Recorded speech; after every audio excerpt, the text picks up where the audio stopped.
দেশের মধ্যে মাত্র 2.7% জায়গা জুড়ে রয়েছে পশ্চিমবঙ্গ।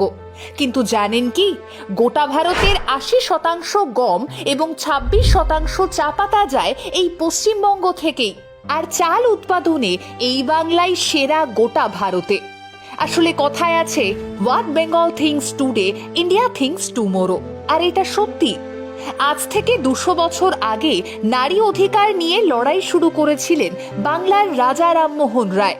আবার আজকের দিনে দাঁড়িয়ে ধর্ম নিয়ে চারিদিকে যে উদযাপন করতে দেখা যায়, সেই হিন্দু ধর্মকে বিশ্বের দরবারে পৌঁছে দিয়েছিলেন এই বাংলারই সন্তান স্বামী বিবেকানন্দ। প্রথম ভারতীয় হিসেবে নোবেল পুরস্কারও এসেছিল এই বাংলা থেকেই, পেয়েছিলেন বিশ্বকবি রবীন্দ্রনাথ ঠাকুর। আবার অন্যদিকে অস্কার জয় করে দেশকে গর্বিত করে তুলেছিলেন বিশ্ববিখ্যাত বাঙালি পরিচালক সত্যজিৎ রায়। রোজগারের ব্যবহৃত ব্রিটানিয়া, ডাবর কিংবা বোরোলিন, হ্যাঁ, বিখ্যাত এই কোম্পানিগুলো গড়ে উঠেছে এই বাংলার মাটিতে। না শুধু এইটুকুই নয়, পুরো দেশে 25% চামড়ার প্রোডাক্ট এই পশ্চিমবঙ্গ থেকেই সাপ্লাই করা হয়।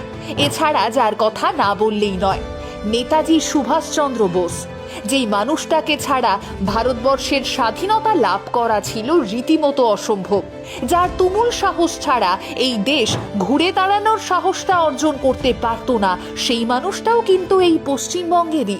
এছাড়াও ভারতের স্বাধীনতা আন্দোলনে বাংলা ও পাঞ্জাব থেকে ছিলেন ক্ষুদিরাম বোস, বিপিন চন্দ্র পাল, অরবিন্দ ঘোষ, মাস্টারদা সূর্য সেন, বিনয় বাদল দীনেশ সহ আরও বহু বিপ্লবীরা। আর এই অগণিত মানুষের রক্তের বিনিময়েই আমরা আজ স্বাধীনতা পেয়েছি, ভারতবর্ষ স্বাধীন হয়েছে। বেশ, এসব তো হলো, এবারে মিষ্টি মুখও তো দরকার। তাতেও সেরা আমাদের বাংলা। মিষ্টি দই, রসগোল্লা, চমচমের সঙ্গে ভারতবর্ষের পরিচয় ঘটিয়েছে এই বাংলায়। এবারে আসুন বরং একটু পরিবহনের দিকে চোখ রাখি। দেশের প্রথম মেট্রো রেল এই বাংলায়, এখন তো আবার জলের তলায় মেট্রো হিসেবেও বাংলাই দেশের প্রথম ট্রামও চালু হয় পশ্চিমবঙ্গের কলকাতাতেই। চলুন এবারে বরং কিছু জায়গা থেকে ঘুরে আসি।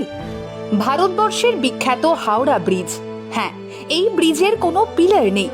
আশ্চর্য না? হ্যাঁ, এই বাংলাতেই বোধহয় সম্ভব।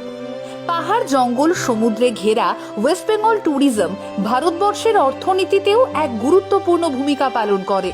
ভারতবর্ষের প্রাচীন ফুটবল ক্লাবের মধ্যে অন্যতম এই বাংলার মোহনবাগান অ্যাথলেটিক ক্লাব এবং East Bengal football club.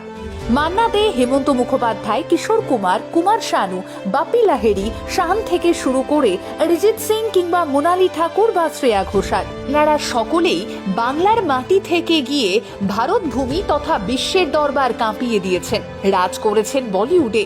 Hindi সিনেমাকে disco dancer হিসেবে আধুনিক ডান্সের সঙ্গে পরিচয় ঘটানো মানুষটাও এই বাংলারই ছেলে মিঠুন চক্রবর্তী।